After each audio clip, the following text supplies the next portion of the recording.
And so the journey began. Joshua was 10 years old.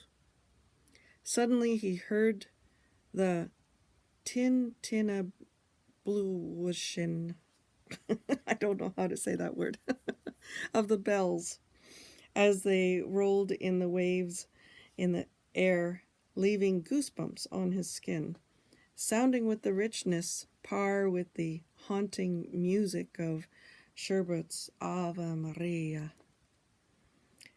It was fall 1956, and Joshua was visiting Paris, France, with his parents. It was to be a magical interlude for Joshua. His first impression of Paris was the apparition of the golden haze setting on the city. Then he observed the trees crowned in striking hues of autumn foliage in the shades of amber, gold, and scarlet, an artist's delight. Then Joshua remembered standing in awe in front of Saint Chaplet of St. Louis. As he entered the cathedral, Joshua stood dazzled at the sight of the rich colors of blues and reds of such he had never seen before. There were 15 huge stained glass windows that filled the interior of the cathedral with a magical Rossetti light. Then he realized that they were like huge religious storybooks. The whole story of the Bible beamed out as men passed from window to window, and once seen, never to be forgotten. It was dusk now, and the evening light brought the colors of the glass alive. The vibrant colors of the windows were stored in his mind forever, the beginning and the end of his lifelong fever to paint. The blues everywhere saturated his senses. There were deep violet blues, intense pure blues, midnight blues that appeared almost black, and then there were the unusual bluish green, reminding Joshua of the precious gem and peacock feathers. He could feel the blueness all around him. He commented blues permeated him with their intensity, and Joshua could feel the heat emitting from them.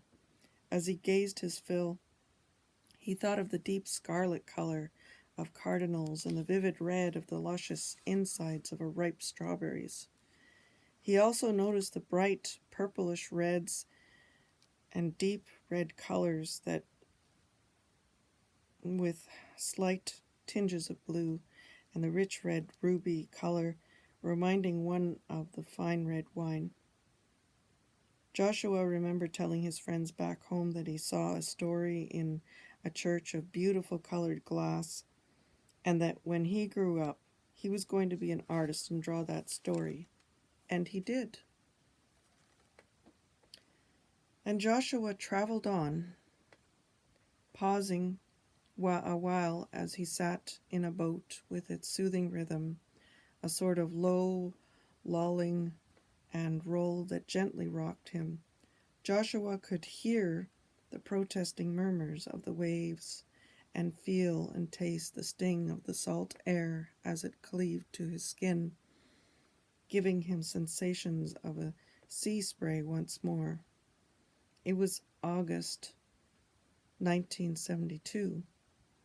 And Joshua, with a friend in tow, was about to do some scuba diving for the first time. He remembered the sharp smell of the sea water as he slipped over the side, heading for the bottom. The water was warm, warmer than the air at first, but Joshua descended and the water got colder and darker. He watched the colors change from a blue through a dark blue, and then a deep violet blue to blackness. The water had filtered out all color as Joshua went deeper, and he recorded all in his artistic mind. He remembered how he couldn't wait to get home to see if he could capture the colors once more. "Ah, there is my mum's beautiful Christmas tree of 2 years past," he said. It was Joshua's last Christmas home. His mother knew how he loved blues, and therefore, for him, she decorated the tree that year with luminous blue balls. She also made a beautiful, unusual Christmas wreath using bluish-green peacock feathers that intertwined tiny, shining blue balls. Joshua could hear and see his mother and father and their loving faces. Oh, how they hovered over him, how they loved him.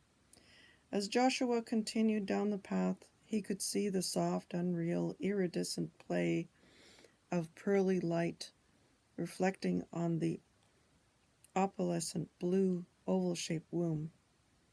His final stop. There was a pool of rosette-colored water within. As Joshua approached, the room below turned calm and peaceful as the silence of the tomb prevailed. Waiting, soothing, safe, home. Joshua closed his eyes briefly before entering and remembered Socrates and life and death, rendering Joshua to a shining without a shadow, to eternal light, and leaving the backslash of death behind.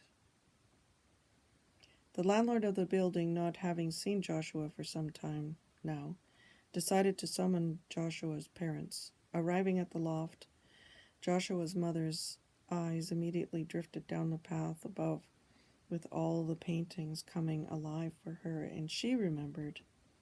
And when she saw the slight figure of her son entering the opalescent blue oval-shaped receptacle and leaving death behind, she understood and knew he had left of his own free will. Then, with a tear in her eye, Joshua's mother said, "Goodbye, my son. Godspeed."